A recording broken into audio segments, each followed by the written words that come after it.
To Central Florida Real Estate Radio on News Radio WFLA Orlando.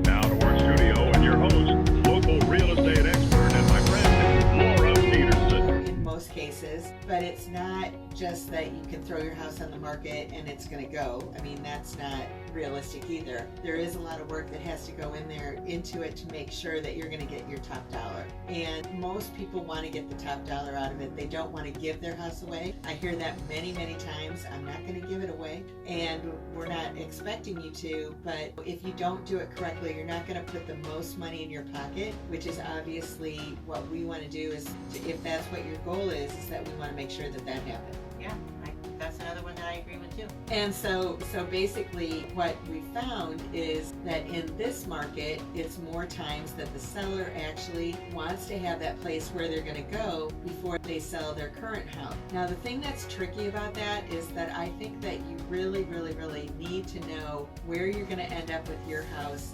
before you end up pulling the trigger necessarily on that other house. I'm not saying 100%, but you need to know where you're going to end up. For example, we're working with a seller that actually is selling their house. They're moving into a new construction home, and they actually had purchased that new construction home before talking to us about putting their house on the market, and I was working with them on finding the house, and then they went and talked to a builder and just signed on the dotted line without knowing really what was going to happen with their house. So then when I went to meet with them in regards to putting their home on the market, there was a figure that they had in their mind that they thought they were going to put in their pocket, and they were unrealistic because they had forgot about some costs and that kind of thing. So it's not that we couldn't make it happen, because we did make it happen so that they could sell their home and that they could buy another home, and that they were already under contract with it. But when we're helping them through that whole process of the sell and the buy, then what happens is that we have a lot more control and a lot more ability to make sure that the whole deal is going to work.